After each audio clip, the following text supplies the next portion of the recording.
আমার ছেলেকে ফিরিয়ে দিন বাবু। কোথায় আছে আপনার ছেলে? একটা গাছে ঝুলে আছে গত 1.5 বছর ধরে।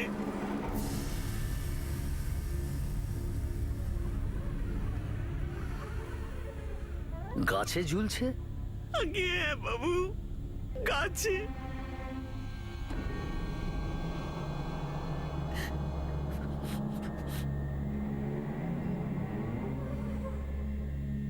দু 27 অগস্ট একজন বৃদ্ধা মা 70 কিলোমিটারের দূরত্ব পেরিয়ে একটা থানায় গিয়ে পৌঁছন। তার অভিযোগ ছিল যে গত 18 মাস ধরে তার ছেলের দেহ একটা গাছে ঝুলছে। এমনকি দুর্বলতা ছিল এই মায়ের যে তিনি এতটা অসহায় ছিলেন, আর কেন একটা মৃতদেহের সঙ্গে এমন নির্মম ব্যবহার করা হচ্ছিল। আমাদের দেশে এখনো পর্যন্ত এমন ছোট ছোট অনেক গ্রাম আছে যার 70 কিলোমিটারের রেডিয়াসেও কোনো পুলিশি ব্যবস্থা নেই। আর এটা স্বাভাবিক বিষয় যে যেখানে আইনি ব্যবস্থা নেই সেখানে মানুষ নিজেদের আইন নিজেরাই বানিয়ে নেয়। আর এমনটাই কিছু হয়েছে এই বৃদ্ধা মায়ের সঙ্গে।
আসুন বাবু এইদিকে।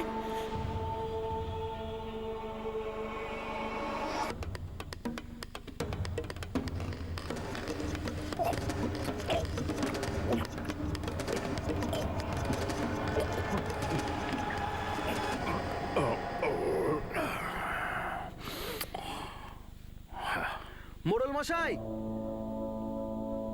প্রণাম নেবেন। কি খবর বলো? মোড়ল মশাই, ওই বুড়িটার তো আর কোনো কাজই নেই। আগে তো ওর ছেলের লাশের নিচে বসে থাকতো, আর এখন ঘুরতে ঘুরতে শহরে গিয়ে ও পুলিশ নিয়ে এসছে।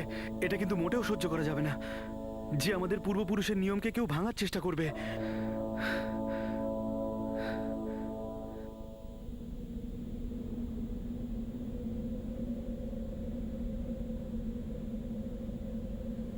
এই দেখুন বাবু, আমার ছেলে কাঞ্জি।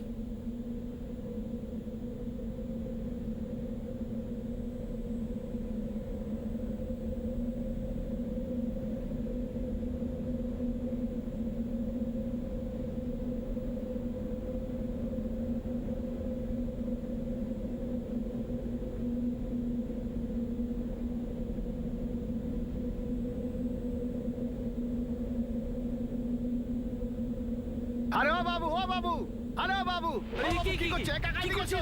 আরে ও বাবু, কি করছো? চলো চলো চলো, তাড়াতাড়ি চলো। ও বাবু, কি হচ্ছেটা কি? কি হচ্ছে কি হচ্ছে? দড়ি খোলার আগে আপনি অনুমতি নিয়েছেন? আপনি কে? আমি ওর বড়দা হই। আমি ওর ভাই। এটা টেকপুর, এখানকার নিয়ম আপনাদের বইয়ে পাওয়া যাবে না।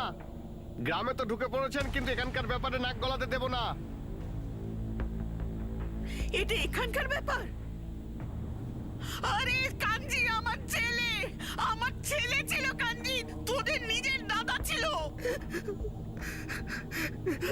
বাবু, আমি আমার ছেলেকে চাই। 9 মাস ধরে আমি ওকে পেটে ধরে পৃথিবীর আলো দেখিয়েছি, আর এখন দেখুন 18 মাস ধরে ওই গাছেও ঝুলছে। সবাই নিজের কর্তব্য ভুলে গেছে, এমনকি সম্পর্কটা ভুলে গেছে সবাই। আরে সম্পর্কের থেকে বড় হলো নিয়ম, হ্যাঁ? নিয়মের থেকে সম্পর্ক বড় হতে পারে না। আর মা, তুই এসবে থাকিস না বলে দিচ্ছি। শেষবারের মতো বলছি, কিন্তু তুই এবার বাড়ি যা। কোথাও যাবো না আমি, ও আমার ছেলে ছিল। এই দাঁড়া।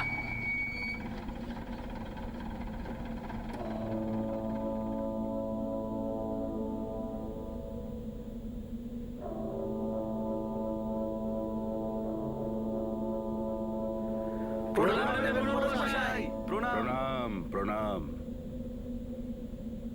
আপনাকে দেখে বেশ খুশি হলাম। আমি হলাম ব্রিজেশ্বর প্রসাদ, এই গ্রামের মোড়ল। আপনার কি সেবা করতে পারি? মোড়ল মশাই, আমরা কমপ্লেন পেয়েছি।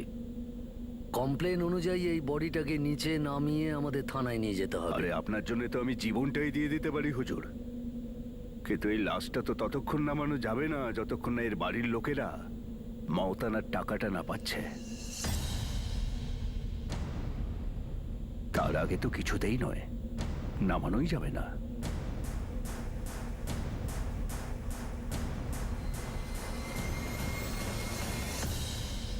মওতানা অর্থাৎ মৃত্যুর ক্ষতিপূরণ। মওতানা রাজস্থানের ভিল সম্প্রদায়ের তৈরি এমন একটা প্রথা ছিল যেখানে মজদুরি করতে করতে যদি কারো মৃত্যু হয়ে যায় তাহলে সেই জমির মালিককে মৃতের পরিবারকে ক্ষতিপূরণ দিতে হতো। কিন্তু সময়ের সঙ্গে সঙ্গে এই পরম্পরা একটা ভয়ঙ্কর রূপ নেয়। এখন মৃতদেহের অন্তিম সৎকার ততক্ষণ অবধি করা হয় না যতক্ষণ না ক্ষতিপূরণ আদায় হচ্ছে। আর সেই জন্যই বিভিন্ন রকমের পন্থা ব্যবহার করা হয়। আজ যখন একদিকে আমরা ডিজিটাল ইন্ডিয়ার কথা বলি, গ্লোবালাইজেশনের কথা বলি, ঠিক তখনই অন্যদিকে আমাদের দেশে এখনো এমন অনেক গ্রাম আছে যেখানে কুসংস্কার আর মিথ্যে পরম্পরার বেড়াজাল ঘিরে আছে। আর মওতানাও এমনই এক পুরনো প্রথার নাম। কাঞ্জির ভাইয়েরাও মওতানার থেকে পাওয়া টাকার অপেক্ষা করছিল, কিন্তু এবার সেই অপেক্ষা 18 মাস ধরে চলছে। এই কাঞ্জি মারা গেল কি করে? ও তো নেশাখোর ছিল। নেশার ঘরে ও যে কখন কি করতো কিচ্ছু জানা নেই। ওই নেশার অভাবের কারণেই আত্মহত্যা করতেও বাধ্য হয়েছিল। আমি একজন মায়ের কি যন্ত্রণা সেটা খুব ভালো করে বুঝতে পারি, কিন্তু কি করব, পূর্বপুরুষের আমলের রীতিনীতি ভাঙি কি করে? এরা সবাই মিথ্যে বলছে বাবু। আমার ছেলে আত্মহত্যা করতেই পারে না, কখনই পারে না। আরে আপনি তো গ্রামের মোড়ল, আপনার অন্তত এইটুকু মাথায় বুদ্ধি থাকা উচিত। উল্টে আপনি এদেরই সঙ্গ দিচ্ছেন, সহযোগিতা করছেন আর আইন ভাঙছেন। আপনি যে আইনের কথা বলছেন না দারোগা সাহেব, সেটা 70 কিলোমিটার দূরে আপনার থানা সীমাতেই শেষ হয়ে যায়। এই গ্রামটাকে আমার বাপ ঠাকুরদার নিজের হাতে তৈরি করেছেন, আর এই গাঁয়েতে তাদেরই আইন চলেছে চিরকাল, আর তাদের আইনই চলবে। আর যদি আপনি কাউকে ধরতে চান, যান গিয়ে ওই রতনকে ধরুন। রতন? এই রতনটা আবার কে? ও হলো সেই শয়তান যার জন্য কাঞ্জি মারা গেছে। ও ওর জমিতেই কাজ করত, দিন রাত ওর উপর অত্যাচার করত, এমনকি মারধর পর্যন্ত করত। নিখোঁজ হয়ে যাবার একদিন আগে পর্যন্ত ওর জমিতেই কাজ করেছে। ওই ওকে আত্মহত্যা করতে বাধ্য করেছিল। আর এই মওতানা দেবার সময় গ্রাম ছেড়ে পালিয়ে গেল।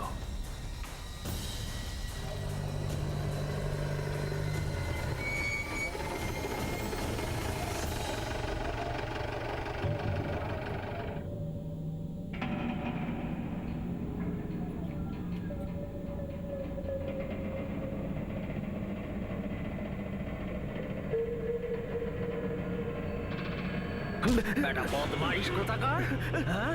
বেটা ফাঁকিবাজ, তোকে আমি কিসের জন্য টাকা দিই? ঘুমানোর জন্য? আজ আমি তোকে ততক্ষণ মারবো যতক্ষণ না তোর শরীর থেকে রক্ত আর তোর ওই ঘুমানোর বদবেশ শেষ না হয়ে যায়। বল বল, আর ঘুমাবি? আজকের পর থেকে যেন তোকে দেখতে না পাই। বেটাকে এখান থেকে দূর করে দে। আগে আমি যে টাকা পাই সেটা আমাকে মিটিয়ে দিতে হবে, তারপর যাবো। টাকা পয়সার কথা তো তুই বলিসই না কাঞ্জি। তুই আমার এত ক্ষতি করে দিয়েছিস না, উল্টে আমি তোর কাছ থেকে অনেক টাকা পাবো। দেখুন, আমি যে টাকা পাই আমি সেই টাকাটাই চাইছি, না হলে আমি মরবার পর আমার লাশকে সেই টাকা দিতে হবে। কাঞ্জির আত্মহত্যা করার মূল কারণ ছিল এটাই। সংসার চালানো খুব মুশকিল হয়ে পড়েছিল, ধারে ডুবে গেছিল। আর রতনের অত্যাচার কদিন সহ্য করতে। এই রতনকে পাওয়া যাবে কোথায়? ভবানী মান্ডিতে পালিয়ে গেছে, কিন্তু এখন ওর বাড়ি আর জমি এখানেই আছে। কতদিন পালিয়ে থাকবে ও? একদিন না একদিন আসতেই হবে। আর যতক্ষণ না রতন ফিরে এসে টাকা মানে মতানা না দিচ্ছে, ততক্ষণই লাশটা এইভাবে গাছে ঝুলবে। এটাই আমাদের গ্রামের নিয়ম। একটা নিয়ম আমাদেরও আছে, আমরাও যারা ভুল করে তাদের এইভাবে ঝুলিয়ে দিই, ফাঁসিতে। এই কাঞ্জির সঙ্গে যা সব হচ্ছে না, ভুল হচ্ছে। শোনো, এই কেসটা কিন্তু শুধুমাত্র ছোট গ্রামে আত্মহত্যা নয়, গ্রামের লোকের কুসংস্কারও। বহু যুগ ধরে চলে আসে এই প্রথাকে এরা কোনোভাবেই ভাঙতে দেবে না। সমস্যাটা হলো আমরা চারজন গ্রামের লোকের সঙ্গে মোকাবিলা করতে পারবো না। যদি কাঞ্জিকে গ্রামের বাইরে বার করতে হয় তাহলে আমাদেরও গ্রামের লোকেদের সমান সমান হতে স্যার হবে। আপনি বললে এক্সট্রা ফোর্সের ব্যবস্থা করি। হ্যাঁ নিশ্চয়ই স্যার। করো, তাড়াতাড়ি ওঠো, চলো। এক্সট্রা ফোর্স তো আমরা পেয়েই যাব, বুঝলে, কিন্তু হয়তো এই প্রসেসে একটু সময় লাগবে। এই গ্রামটাও আমাদের থানা থেকে অনেকটা দূরে। তোমার কি মনে হয় কাঞ্জিকে আত্মহত্যা করার জন্য কেউ প্ররোচনা দিয়েছিল কি? হতে পারে। আরে সাহেব, কাঞ্জি একটা গোয়ার গোবিন্দ ছিল। এটা তো হতেই পারে না যে ও আত্মহত্যা করেছে। কাঞ্জিকে নিশ্চয়ই কেউ মেরে ফেলেছে, আর বলির পাঁঠা আমাকে বানিয়ে দিয়েছে। তাই আমাকে গ্রাম ছাড়তে হয়েছিল। আপনি এত নিশ্চিত হয়ে কি করে বলছেন যে কাঞ্জিকে কেউ মেরে ফেলেছে? যেদিন আমি কাঞ্জিকে চাকরি থেকে তাড়ালাম, তারপরে 1 মাস ও নিখোঁজ ছিল। আমি ভাবলাম ও হয়তো অন্য কোথাও কাজ জুটিয়ে নিয়েছে, আর রাত দিন মদ খেয়ে সেখানেই পড়ে আছে। আর সাহেব, হঠাৎ একদিন ওর সম্পর্কে আমি একটা খবর পেলাম।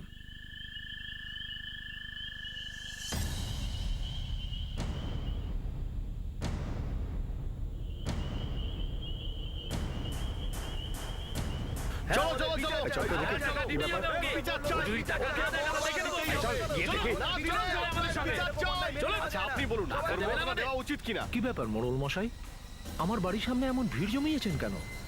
আমরা এখানে কাঞ্জির মৃত্যুর মওতানা নিতে এসেছি। তোমার ক্ষমতা অনুযায়ী খুব বেশি নয়, ওই মাত্র 11 লাখ টাকা। আমি মতানা দিতে যাব কেন? না ওই কাঞ্জি আমার কাছে কাজ করছিল, আর না ওর লাশটা আমার জমি থেকে পাওয়া গেছে। আরে কেন বাজে কথা বলছো রতন? আমরা খুব ভালো করে জানি যে কাঞ্জি তোমার জমিতে 1 মাস আগেও কাজ করেছিল, আর যেদিন তুমি ওকে মারধর করে তাড়িয়েছিলে সেদিন থেকে ও নিখোঁজ। তুমি মেরে ফেললে কাঞ্জিকে রতন। তোমার অত্যাচারেই ও আত্মহত্যা করেছে। আর ও তোমাকে যা কিছু বলেছিল না, তার সবটা কিন্তু আমি জানি। কাঞ্জির মৃত্যুর জন্য তুমিই কিন্তু দায়ী, আর 11 লাখ টাকা তোমাকেই দিতে হবে রতন। আমি 1 টাকাও কাউকে দেব না। এটা কান খুলে শুনে নিন মোড়ল মশাই, কাঞ্জি কিন্তু 1টা টাকাও আমার কাছে পায় না। কথা শেষ। আরে সাহেব, একটা বস্তায় নিজেকে কেউ বেঁধে তারপর গাছে ঝুলে কেউ আত্মহত্যা করতে পারে? আর যেখানে কাঞ্জির লাশ পাওয়া গেল, ওখানে একদিন আগেও কেন ওর লাশটা ছিল না? আর যদি সেদিনই ওর লাশটা ওই গাছে পৌঁছে থাকে, তাহলে কাঞ্জি 1 মাস ধরে কোথায় ছিল? সাহেব, এটা 100% মার্ডার। এরা সবাই আমাকে ফাঁসিয়ে আমার টাকা লুটবার চেষ্টা করছে। আর এই টাকাটা 4 জনের মধ্যে ভাগাভাগি হবে, পঞ্চায়েত, কাঞ্জির বউ আর ওর 2 ভাইয়ের মধ্যে। সাহেব, যাই হোক না কেন, এদের মধ্যেই কেউ কাঞ্জিকে মেরেছে। রতনের বয়ান এই কেসে অন্য এক মোড় দিল, কারণ ক্ষতিপূরণের টাকাই এই কেসের প্রধান কারণ মনে হচ্ছিল। সেই জন্য সেই টাকার যতজন দাবিদার ছিল, পুলিশ তাদের সবার বিষয়ে জিজ্ঞাসাবাদ শুরু করে। বাবু, এইসব কিছু ওই পান্নার জন্য হয়েছে।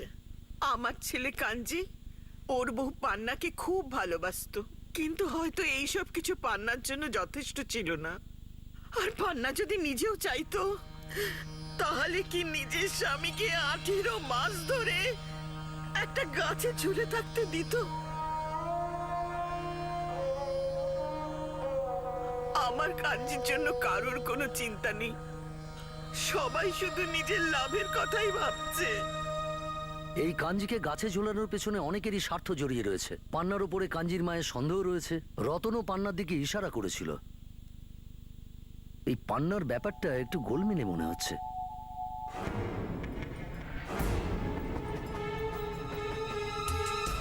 কাঞ্জি মাতাল ছিল বাবু। নেশা করার পর ও যে কি করবে তার কিন্তু কোনো ঠিক ছিল না। হতে পারে যে ও মদ খেয়ে নিজেই গাছে ঝুলে পড়েছিল। একটা লোক নিজেকে বস্তায় ভরে গাছে ঝুলিয়ে দিল আর সুইসাইড করে নিল।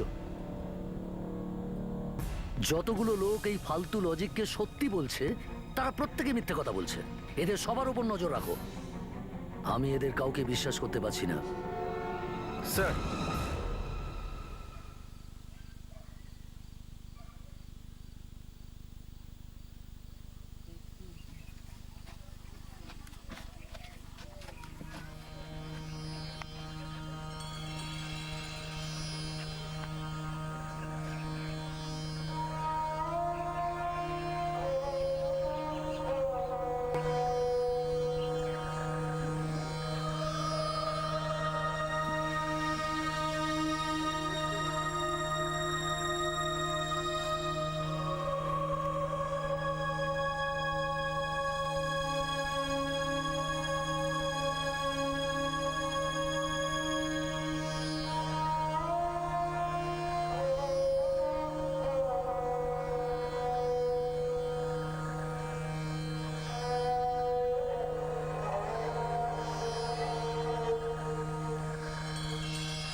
হ্যালো, হ্যাঁ স্যার, কাঞ্জি স্ত্রী পান্না আর ওর ভগ্নিপতির মধ্যে কোনো না কোনো গন্ডগোল নিশ্চয়ই আছে।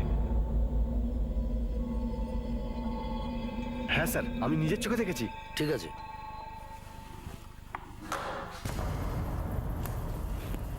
এর মানে হলো কাঞ্জি স্ত্রী পান্নার চক্কর সীতারামের সঙ্গে চলছে।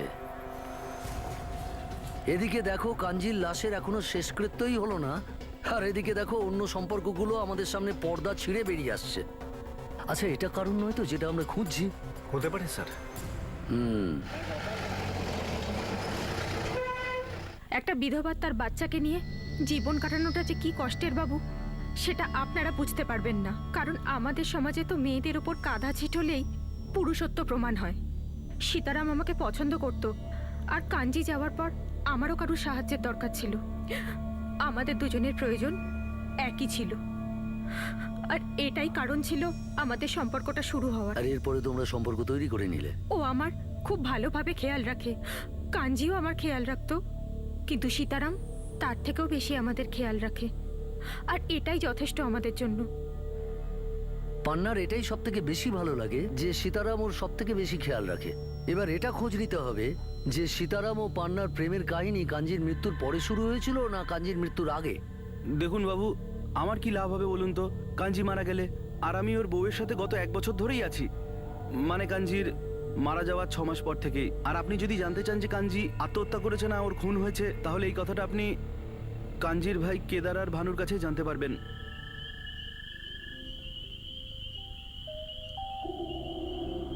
কারণ লাশটা ওরাই প্রথমে দেখেছিল, আর ওরাই সারা গ্রামে বলেছিল যে কাঞ্জি আত্মহত্যা করেছে। হ্যাঁ বাবু, প্রথমে ভানু আর কেদার দেখেছিল, ওরা এসে আমাদেরকে বলেছিল, তারপরে আমরা লাশ নিয়ে রতনের বাড়ি গেছিলাম মতানার টাকা নিতে। ভানু আর প্রতাপের দুজনেরই অনেক ধার আছে স্যার। কাঞ্জির থেকে এরা এক কাটি সরেস।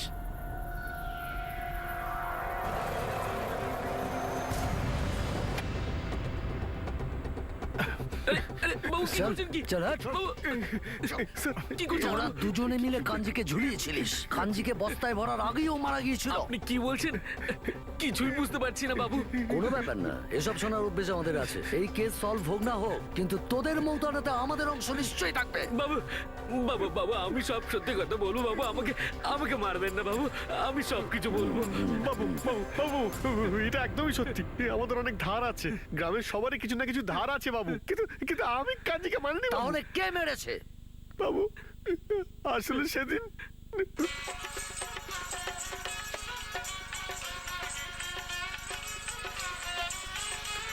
প্রণাম নেবেন মোড়ল মশাই।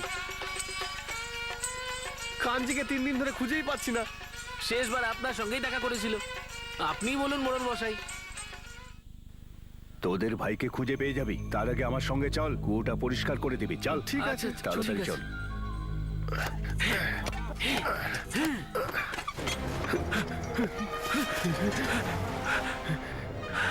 কিন্তু বাবু কুয়ো থেকে জল বেরোলো না, কাঞ্জির লাশ বেরিয়ে এলো।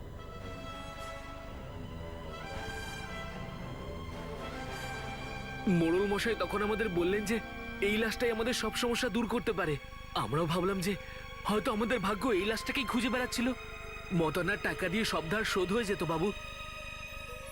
আমরা কাঞ্জির লাশটাকে একটা বস্তার মধ্যে ভরে ফেলি, আর রাতের বেলা লাশটাকে ওই গাছের কাছে নিয়ে গিয়ে সেটাকে গাছের সঙ্গে ঝুলিয়ে দিই বাবু। শোনো, যেহেতু লাশটা মোড়লে কুয়ো থেকে পাওয়া গেছে, হতে পারে মোড়ল প্রথমে কাঞ্জিকে মেরেছিল, তারপর কুয়োর ভেতর পুঁতে দিয়েছিল। তারপরে জেনে বুঝেই ওই 2 ভাইকে কুয়ো পরিষ্কার করতে ডেকেছিল, আর যখন কুয়োটা পরিষ্কার করতে গিয়ে কাঞ্জির লাশটা পাওয়া গেল, তখনও এদেরও নিজের প্ল্যানে সামিল করে নেয়। কিন্তু কাঞ্জির সঙ্গে মোড়লের কি কানেকশন থাকতে পারে? আমাদের প্রাইম সাসপেক্ট হলো মোড়ল। এরা 2 ভাই, আর কাঞ্জির স্ত্রী পান্না। বাকি সবার তো খবর পেয়েই গেছি, বাকি থাকলো পান্না। তাহলে চলো পান্নাকেও পরখ করে দেখি। চলো। আমরা গত 2 বছরে সমস্ত কাসুন্দি ঘেটে ফেলেছি। জানতে পেরেছি কাঞ্জির লাশটাও মোড়লের কুয়োতে পোতা ছিল, যেটা বস্তায় ঢুকিয়ে আত্মহত্যা প্রমাণ করা হয়েছে। শোনো পান্না, একটু দেরি হলেও কিন্তু আমরা সত্যিটা জেনেই যাব। তাই জন্যে যদি কিছু লুকিয়ে থাকো, এখনো সময় আছে। আসলে কাঞ্জির জীবনটা শুধুমাত্র 2টো জিনিসেই চলতো বাবু, একটা হলো মদ আর আরেকটা হলো ধার।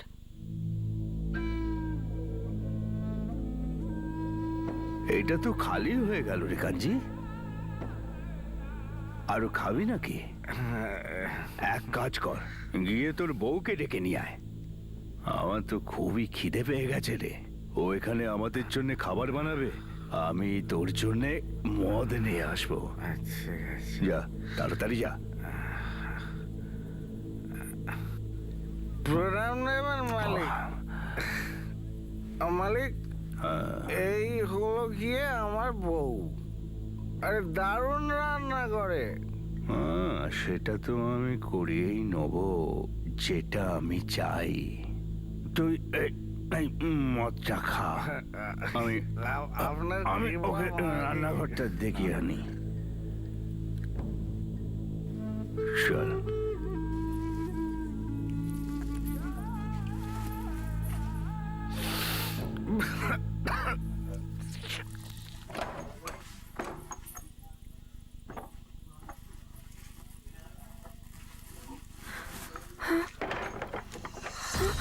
আরে যাচ্ছিস কোথায়? আমাকে খাওয়াবি না? খাওয়া খাওয়া। পরের দিন কাঞ্জি যখন সবকিছু বুঝতে পারল, ও সোজা মোড়লের বাড়িতে ওর সঙ্গে ঝগড়া করতে চলে গেল। আপনি কি করলেন আমার সাথে? আপনি আমাকে ঠকিয়ে আমার বউয়ের সাথে।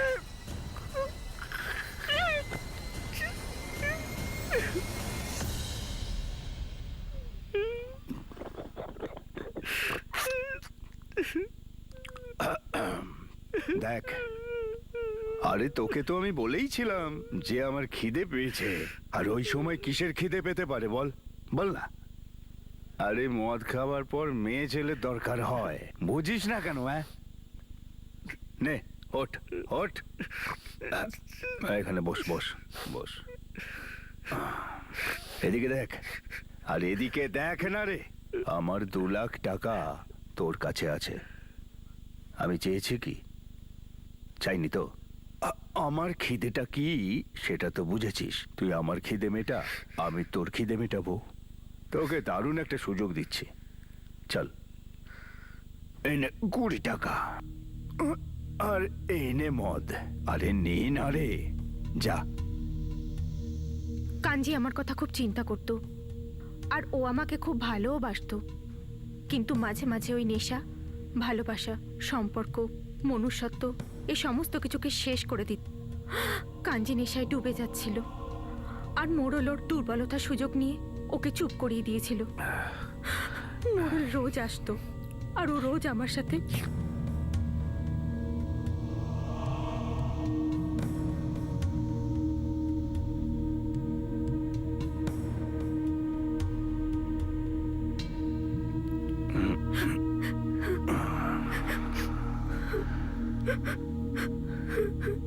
আমরা ছোট জাতের লোক, আর আমাদের অত টাকা পয়সাও নেই বাবু। বেশ কয়েক মাস এরকমই চলল। কিন্তু যেদিন কাঞ্জি নিখোঁজ হলো, তার ঠিক 2 দিন আগে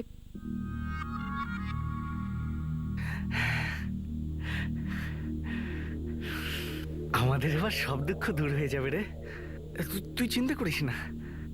দেখ দেখ, আমি মদ ছেড়ে দিয়েছি। এবার আমরা না খেতে পেয়ে মরলেও তোকে আর মোড়লের হাতে কখনো তুলে দেব না। আরে এই কাঞ্জি, তোকে মোড়ল মশাই এক্ষুনি ডেকে পাঠিয়েছেন। তুই তোর বোতল তোল, আর ওনাকে ওনারটা তুলতে দে। বেরিয়ে যা এখান থেকে, আর বলে দে তোদের এই মোড়লকে আজ থেকে সব সম্পর্ক শেষ।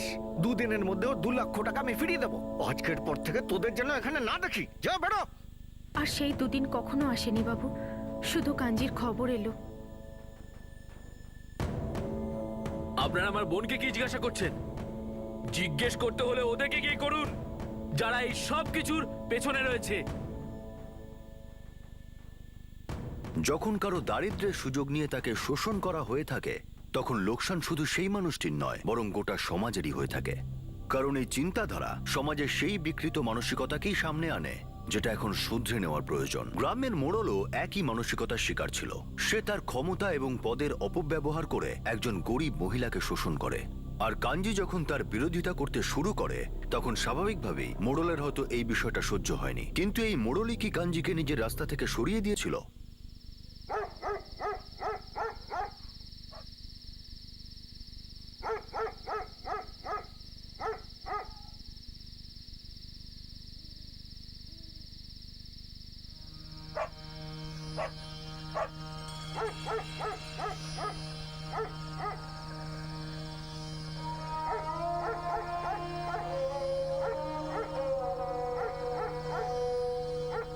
জানিস বাবা কাঞ্জি, লোভের কাছে সব সম্পর্কই শেষ হয়ে গেছে।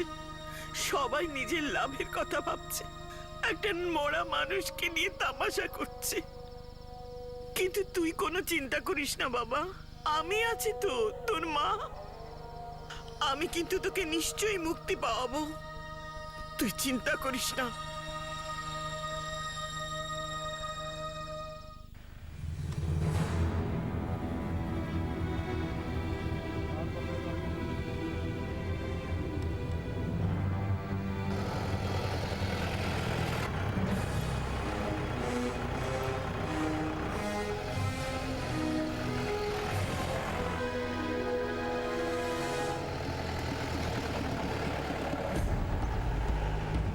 এগুলো কি করছেন?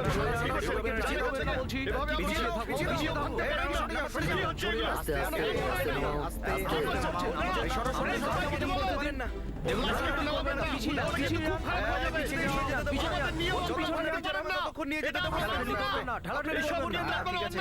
এটা ভালো করে বস্তায় বাঁধো।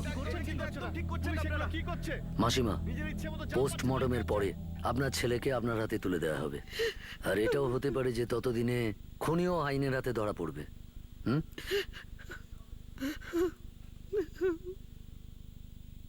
আইনের হাত তোমাদের এই ভঙ্গুর নিয়মের থেকে অনেক লম্বা, মোড়ল।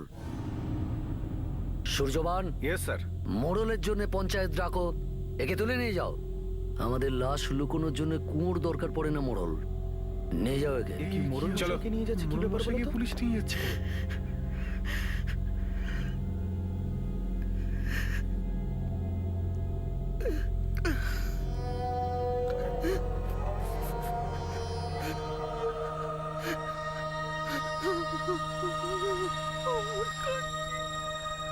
দেখুন দারোগা বাবু, আমি কাঞ্জিকে খুন করিনি, আপনিই বলুন না।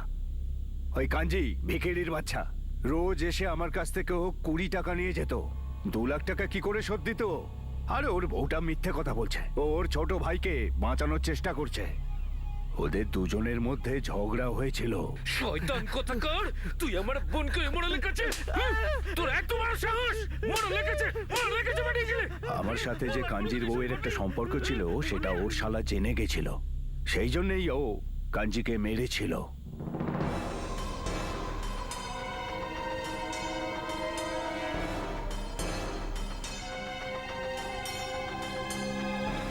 এই উপেন্দ্র, তুই এখানে বসে বসে তাস খেলছিস আর পুলিশ তোকে খুঁজে বেড়াচ্ছে সারা গ্রাম। তাড়াতাড়ি পালা এখান থেকে, না হলে মেরে তোর হাড় ফাটিয়ে দেবে।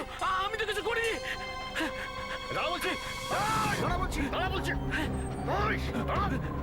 দাঁড়া বলছি, আমার পালাচ্ছিস, চল, দাঁড়া বলছি।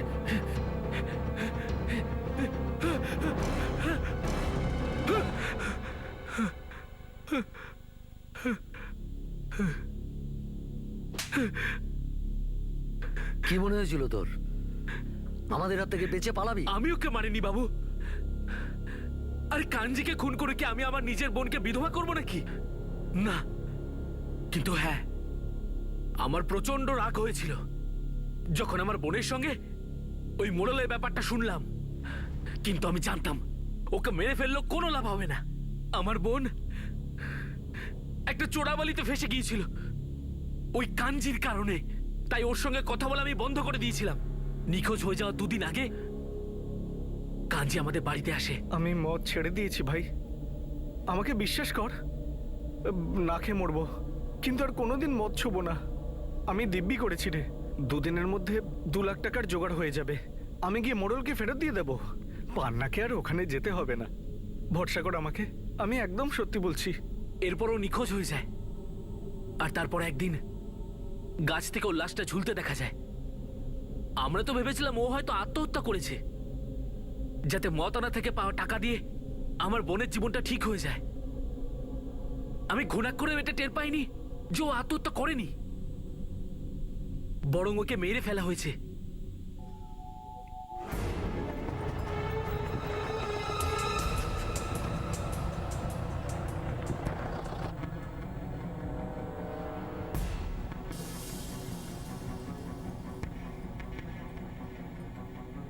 বুঝলে, হয়তো কাঞ্জি এখানে এসেছিল কারুর কাছ থেকে 2 লাখ টাকা নিতে, আর ওকে মেরে দেওয়া হয়। হতে পারে স্যার। স্যার, কাঞ্জির অটোপসি রিপোর্ট এসে গেছে। স্কালে ক্র্যাক আছে। কাঞ্জির মাথায় কেউ আঘাত করেছিল। মার্ডার ওয়েপনটা ভারী আর ছুঁচলো, হাতুড়ি বা ওই জাতীয় কোনো জিনিস স্যার। একটা কাজ করো, কাঞ্জির আশেপাশে যতগুলো লোকের সঙ্গে ওর সম্পর্ক ছিল সবার বাড়িতে তল্লাশি করো। এদেরই কারুর বাড়ির মধ্যে থেকে মার্ডার ওয়েপেন পেয়ে যাব, আর মার্ডার ওয়েপেন পাওয়া মাত্রই আমরা সমস্ত প্রশ্নের উত্তর পেয়ে যাব। আর একটা কথা, কাঞ্জি মারা যাওয়ার দিনে ওর পরিচিত সবার কল রেকর্ড চেক করো, এমনকি গ্রামের পিসিও ল্যান্ডলাইন যা আছে চেক করো, ওই দিনের সমস্ত কল ডিটেলস। বিশ্বাস করো, এই কেসটা আমরা খুব তাড়াতাড়ি সলভ করে দেবো।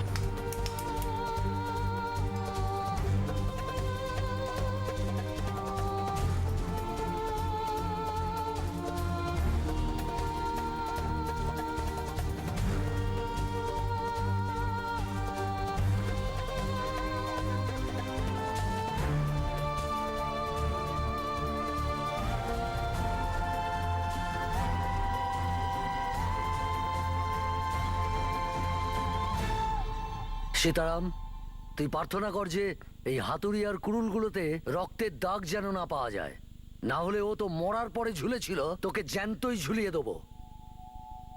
চলো সব। স্যার, রিপোর্ট এসে গেছে। লোহারের ওখান থেকে পাওয়া কুড়ুলে ব্লাড ট্রেস পাওয়া গেছে, যেটা কাঞ্জির ডিএনএর সাথে ম্যাচ করছে। কি? বাবু, এই কুড়ুলটা তো আমাকে সীতারাম এসে বেঁচে গেছিল। তুই কি করে বুঝলি যে এতগুলো জিনিসের মধ্যে এটাই সীতারাম তোকে বেঁচেছিল?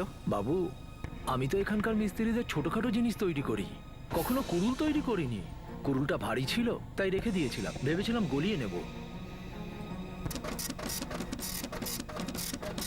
স্যার, কল রেকর্ডস এসে গেছে। হত্যার দিন কাঞ্জি আর সীতারামের মধ্যে কথা হয়েছিল।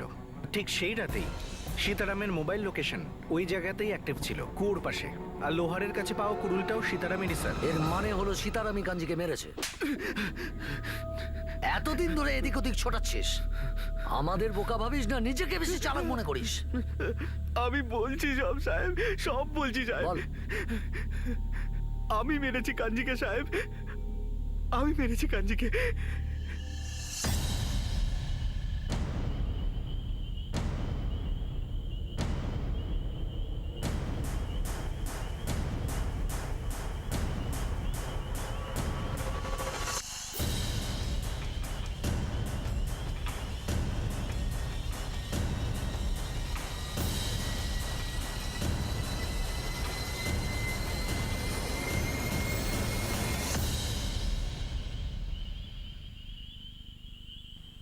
ভাই সাহেব, নরেন্দ্রর লাশটা রাজদ্বীপের জমি থেকে পাওয়া গেছে। নরেন্দ্র রাজদ্বীপের জমিতে কাজ করত। এখন রাজদ্বীপকে নরেন্দ্রর বাড়ির লোককে 8 লাখ টাকা মওতানা দিতে হবে। দিতেই হবে। রাজদ্বীপ, নে ভাই, মওতানার টাকাটা ওকে দিয়ে দে।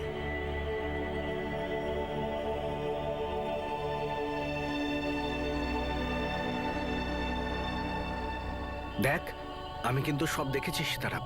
তুই নিজেই মেরেছিস নরেন্দ্রকে, যা তোর মৃত্যুর মতানাটা উসুল করতে পারিস। জঙ্গলের পাশে আমি তোকে দেখেছিলাম, তুই ওর জমির পাশে নিজের ভাইকে মেরে ফেলে এসেছিলি। শোন কাঞ্জি, আমি তো তোর জামাইবাবু, তাই না? তুই আমাকে কেন ফাঁসাতে চাইছিস? জামাই বাবু, এই জন্যই তো মুখ খুলিনি রে। আর চুপ থেকেছি। তুই আমার কাছে এখন কি চাস বল? মওতানা থেকে পাওয়া টাকা থেকে 2 লক্ষ টাকা। আর এমনিতেও তুই বুদ্ধিমান ছেলে।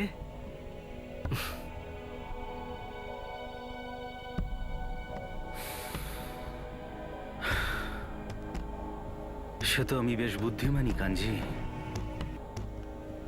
হ্যালো কাঞ্জি, কথাটা মন দিয়ে শোন। একটা কাজ কর, মোরলের কুয়োর পাশে দেখা কর। আমি দিচ্ছি তোকে 2 লাখ টাকা।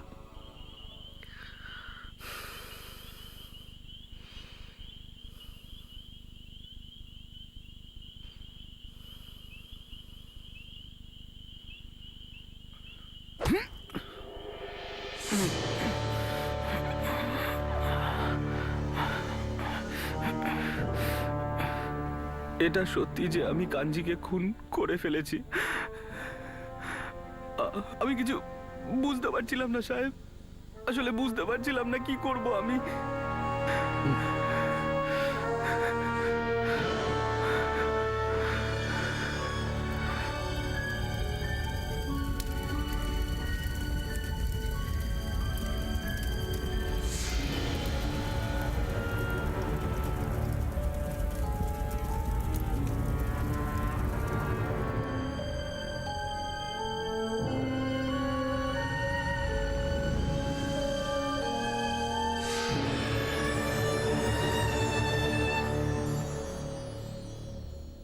আমাদের দেশ তার পৌরাণিক কথা, সংস্কৃতি আর রীতি রেওয়াজের জন্য পরিচিত।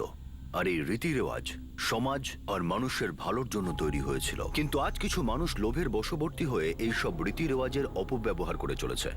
আর শুধু এই কারণেই মওতানার মতো একটি প্রথা আজ একটা ব্যবসায় পরিণত হয়েছে। এমনকি মানুষ নিজেদের ঝামেলা তথা শত্রুতাকে মেটানোর জন্য মওতানার ব্যবহার শুরু করেছে। মওতানার ব্যবহার শুরু হয়েছিল গরিব পরিবারকে আর্থিক সহায়তার জন্য, কিন্তু আজ মওতানার মতো প্রথা আমাদের দেশকে ঘুণ পোকার মতো শেষ করছে। রাজস্থান হাইকোর্ট নির্দেশ দিয়েছিল যে 2015 ফেব্রুয়ারির মধ্যে যদি এই কুপ্রথার সমস্যা শেষ করার জন্য রাজস্থান সরকার নতুন কোনো আইন প্রণয়ন না করে, তাহলে রাজস্থানকে পিছিয়ে পড়া রাজ্য হিসেবে ঘোষণা করা হবে। কিন্তু দুর্ভাগ্যবশত আজও এমন অনেক গ্রাম রয়েছে যেখানে এসব প্রথা চলছে। সীতারামকে আইপিসি 302 ধারা অনুযায়ী খুনের জন্য, 201 ধারায় প্রমাণ লোপাটের জন্য, 203 নম্বর ধারায় তদন্তকে মিসলিড করার জন্য আর 120 বি ধারা অনুযায়ী ষড়যন্ত্র করার অভিযোগে গ্রেফতার করা হয়েছে। গ্রামের মোড়লকে 201 আর 203 ধারার সঙ্গে সঙ্গেই 376 নম্বর ধারাতেও ধর্ষণের অভিযোগে গ্রেফতার করা হয়েছে। সীতারাম যে শিক্ষা পেয়েছে সেটা আমাদেরও একটা শিক্ষা, যে অপরাধের সাহায্য নিয়ে কখনো নিজের লোভ পূরণ করা যায় না, কারণ এতে একজনের নয় বরং অনেকগুলো জীবন নষ্ট হয়ে যায়। আপনাদের সঙ্গে আবার দেখা হবে পরবর্তী এপিসোডে আরো একটা চমকে দেওয়ার মতো ঘটনা নিয়ে। ততক্ষণ নিজেদের খেয়াল রাখবেন আর দেখতে থাকুন ক্রাইম পেট্রোল। শিক্ষা একজনের, জ্ঞান আমাদের সবার। জয় Hind. For more updates, subscribe to our channel, click the show links and enjoy watching the videos.